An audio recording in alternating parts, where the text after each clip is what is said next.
Salam Godly Family, yuk kita nikmati teh hangat, teduhkan hati, hadirkan semangat edisi 40 hari masa Prapaskah. Firman Tuhan hari ini terambil dari kitab Wahyu pasal yang ketiga ayat yang pertama hingga ayat yang ke-6.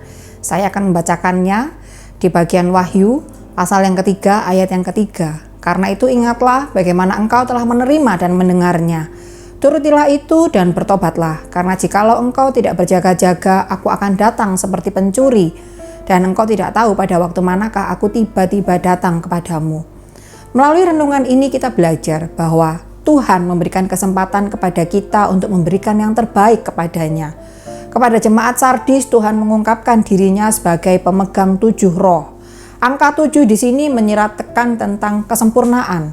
Dalam konteks jemaat Sardis sangat relevan apabila Tuhan memperkenalkan diri sebagai pemegang roh, Allah yang memurnikan, Yesus dan juga sebagai pemegang 7 bintang. Yang dimaksud dengan 7 bintang adalah para pemimpin jemaat. Artinya Tuhan Yesus menunjukkan perlindungan sekaligus kekuasaan atas jemaat. Pada jemaat di Sardis, Kristus berkata bahwa sesungguhnya mereka ini mati walau kelihatan hidup, bahkan apa yang mereka lakukan tidak ada yang sempurna di mata Allah. Hal ini dikarenakan jemaat Sardis masih berkompromi dengan dunia dan melupakan Tuhan.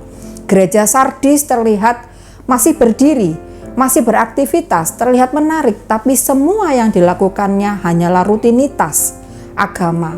Tuhan Yesus berkata di ayat yang kedua hingga ayat yang ketiga bahwa mereka harus waspada. Ini menunjukkan bahwa Sardis tidak betul-betul mati. Artinya jemaat gereja Sardis mempunyai tanggung jawab untuk membetulkan hal-hal yang jelek dalam diri mereka.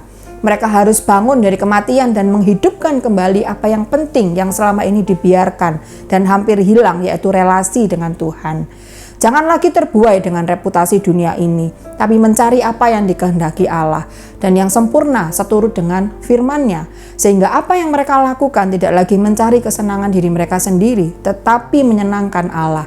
Jika mereka tidak juga menyadari ini, maka jangan heran jika Tuhan Yesus akan datang secara tiba-tiba seperti pencuri dan menunjukkan penghakiman-Nya.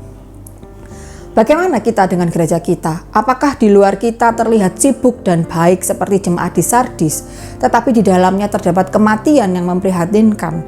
Apakah gereja kita hanya terjebak pada rutinitas ibadah dan beragam program yang seolah-olah menunjukkan keaktifan, tetapi di dalamnya tidak ada sesuatu yang menyenangkan Allah?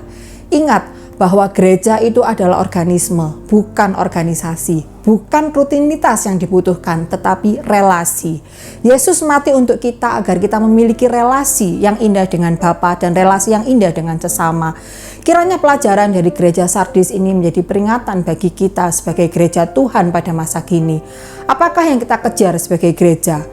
Tuhan atau manusia?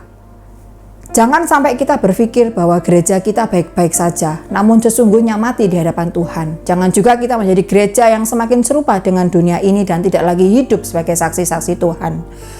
Di tengah dunia yang berdosa ini, kiranya dengan rendah hati kita datang ke hadapan Tuhan untuk memohon pertolongannya agar selalu berjalan bersama Dia dalam pimpinan firman-Nya. Mari kita berdoa. Tuhan, kami mengucap syukur untuk renungan yang boleh kami renungkan hari ini. Tolong kami ya Tuhan, agar kami bisa mengikut kehendak-Mu dan kiranya Engkau Tuhan yang menuntun kami supaya gereja kami, diri kami ya Tuhan, tidak lagi terfokus pada rutinitas, tetapi hendaknya kami bersama-sama membangun relasi, menjalin relasi satu dengan yang lain.